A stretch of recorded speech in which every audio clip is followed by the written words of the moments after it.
Let's dive right in. Welcome to this explainer, where we're going to break down exactly how you can build a solid financial future even if your bank account is practically empty today.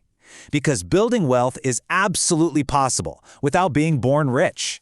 It just requires a strategic roadmap, and that is exactly what we're going to unpack today. So imagine logging into your bank app right now and seeing absolutely nothing. Zero savings, zero investments, and maybe even a mountain of debt staring right back at you. Does that mean you're locked out of wealth forever? That's a question that stops so many people before they even start. But today, we're going to prove why that zero is literally just a number, not a life sentence. Today, we're laying out a realistic 5-step blueprint to take you from absolute zero to financial empowerment. We'll be covering defining true wealth, finding your starting point, mastering your cash flow, eliminating high-interest debt, and finally, increasing your earning power. No get-rich-quick schemes and no confusing jargon. Okay, step 1. Defining true wealth. First, we need to move past the illusion of luxury. Because let's be real, we so often confuse looking rich with actually having money. There's a stark contrast between the fake rich and the stealth wealthy. Think about a high earner who spends every single dime on luxury items just to look successful. Now, stack them up against a modest earner who quietly and consistently saves and invests behind the scenes. It totally proves that a high income alone doesn't equal wealth if you just spend it all. So the crucial point here is that true wealth isn't about those flashy cars or massive houses you see scrolling on social media. Wealth is having a positive net worth. It's financial security, it's growing your assets, and it's securing your freedom from destructive debt. Ultimately, it's about taking back control over your time and your life decisions. Basically, wealth is buying your freedom. Moving right along to step 2, finding your starting point. This is where we confront the numbers without an ounce of shame. To map out your journey, you absolutely must first calculate your net worth. It's actually a very simple formula. You take your assets, which is everything you own of value, like cash, savings, or property, and you subtract your liabilities. That's everything you owe, like credit card balances and loans.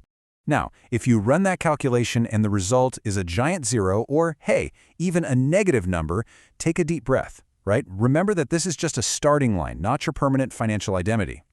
You simply cannot fix what you refuse to measure. So just by confronting this zero, you've actually scored your very first victory. All right, step 3, mastering your cash flow. We need to control the gap between what you earn and what you spend. That gap is literally the foundation of your entire financial house. A beginner budget breaks your income into essential expenses, non-essential spending, and savings.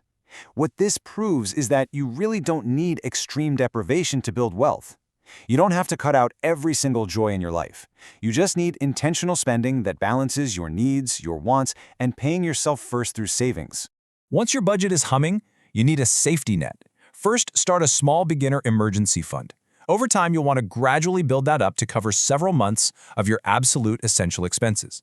The key here is to keep those funds highly accessible and safe for genuine unexpected costs, like a sudden car repair or an unexpected medical bill. Think of this cash as a vital insurance policy for your future wealth. Like the quote says, an emergency fund protects long-term investments by preventing people from selling them during a crisis. Honestly, investing before building this basic financial protection is super risky. This emergency fund ensures you never have to depend on high-interest credit cards when life inevitably throws a curveball your way. That brings us to step 4, eliminating high-interest debt. It's time to attack your wealth's biggest enemy. While not all debt is inherently bad, specific traps like credit card interest, payday loans, expensive personal loans, and minimum payment cycles act like a massive leak in your financial bucket. They are incredibly expensive, and they require your urgent, immediate attention before you can focus heavily on wealth building. So, how do we plug the leak? You can crush these liabilities using one of 2 proven beginner-friendly methods. The debt avalanche method tackles the highest interest rate first, making it mathematically optimal.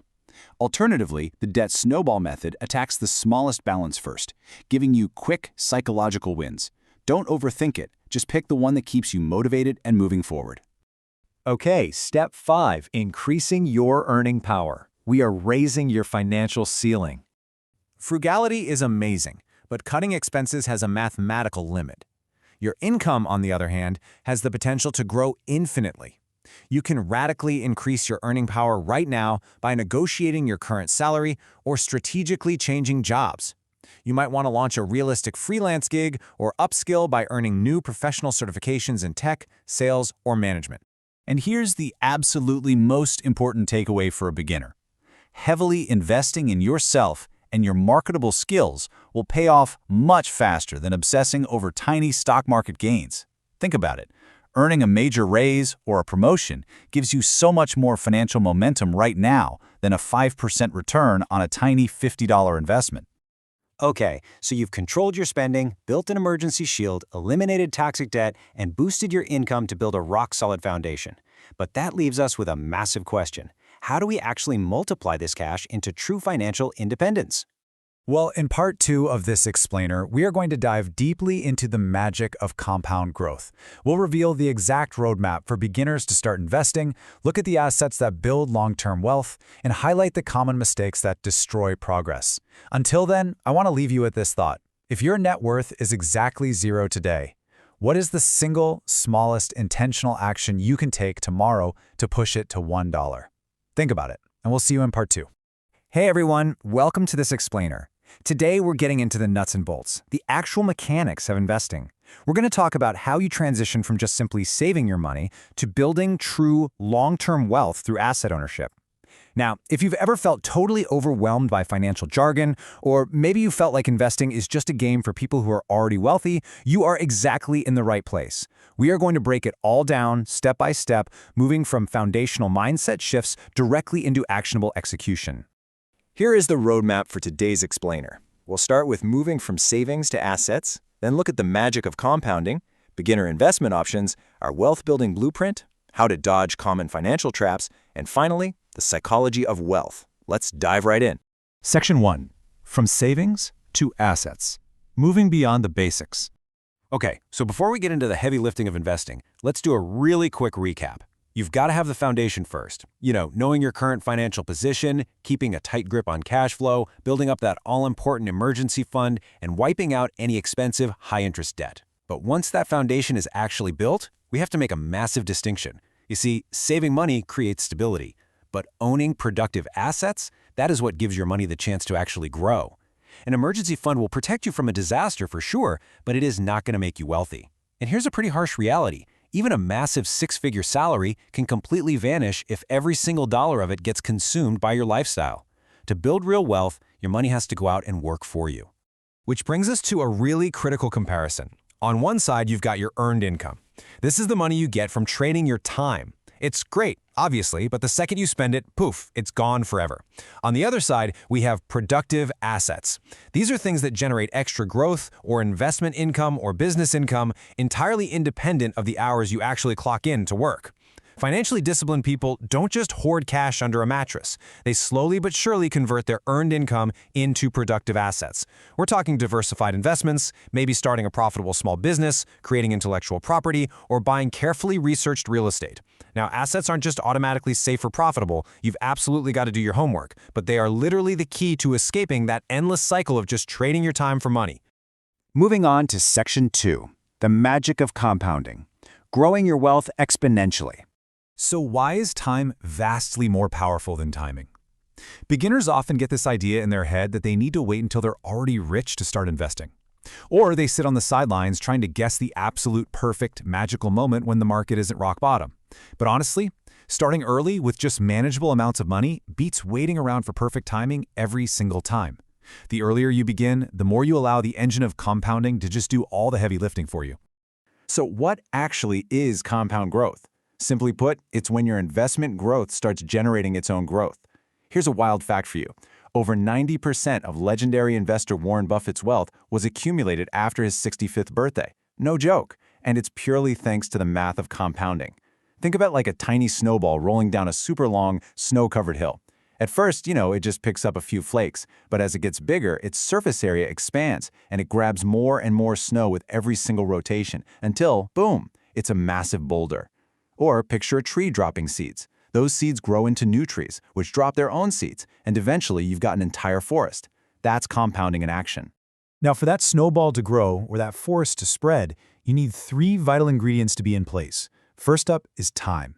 Like we just talked about, time is almost always way more powerful than trying to find one perfect overnight success investment.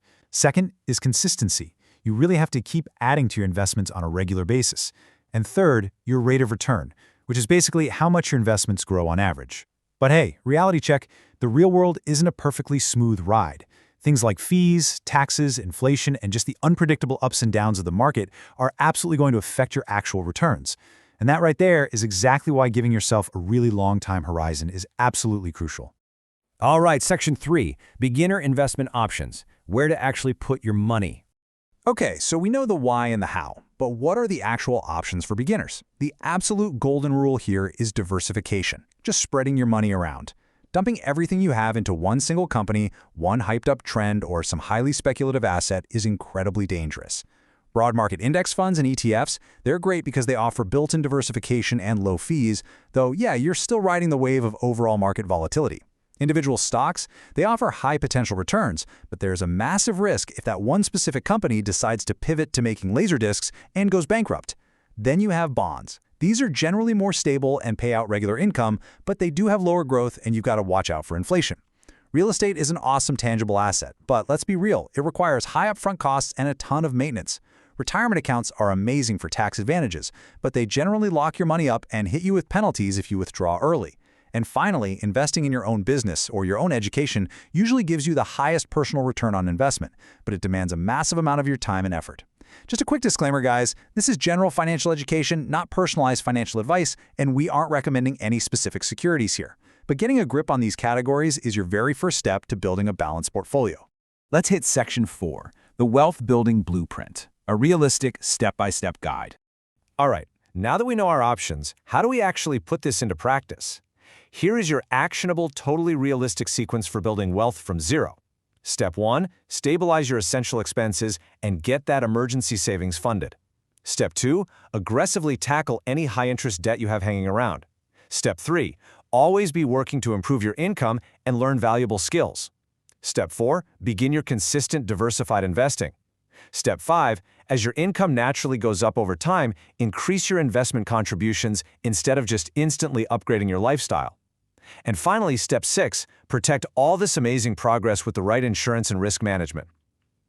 Look, life is messy. It's not a perfect straight line, so some of these steps might overlap depending on your exact situation.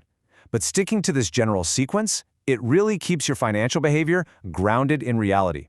Let's visualize this. Imagine a totally realistic timeline for an ordinary worker starting with absolutely zero investments. In year 1, they are hyper-focused on tracking their spending and building up that starter emergency fund.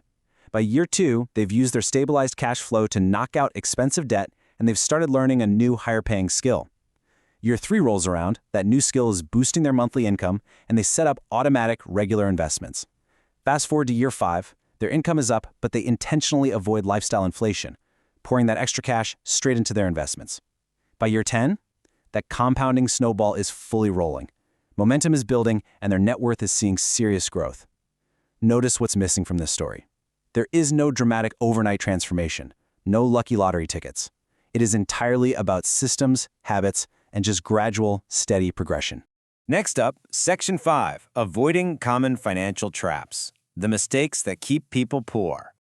So, building wealth isn't just about playing offense. You absolutely have to play a strong defense too. And these specific psychological traps, they are absolute wealth killers. Trying to get rich quickly or just blindly following whatever's hyped up on social media usually just ends up separating you from your hard-earned cash.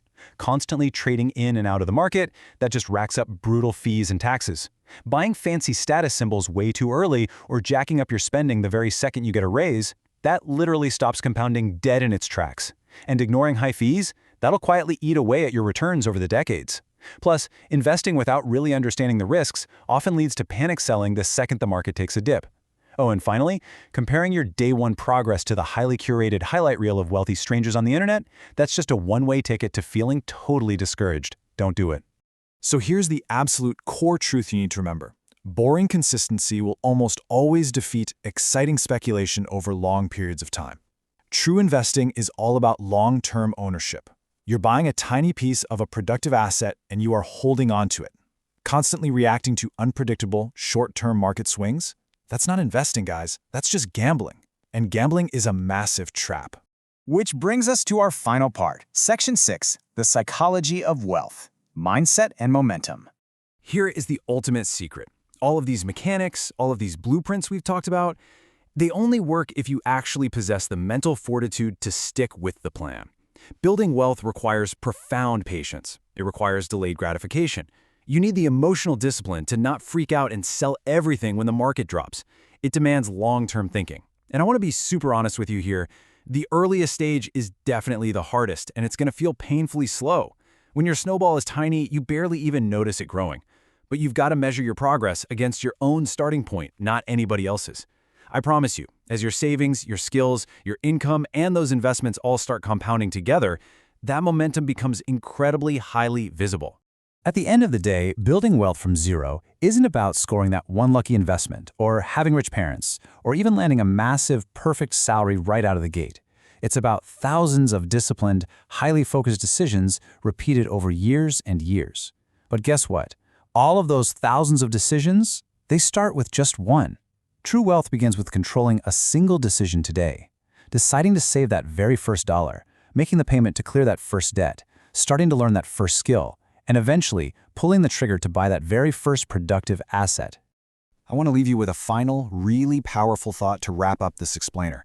You do not need to begin with wealth. You need to begin with a plan and the discipline to keep going. Well, you've got the plan now. You understand the mechanics of moving from just saving to actually owning, and you know the magic of compounding over time. The only thing left to do is to take that very first step. The mechanics are simple, but the discipline, that's the hard part. So, what is the one specific action you are going to take today to start your compounding engine?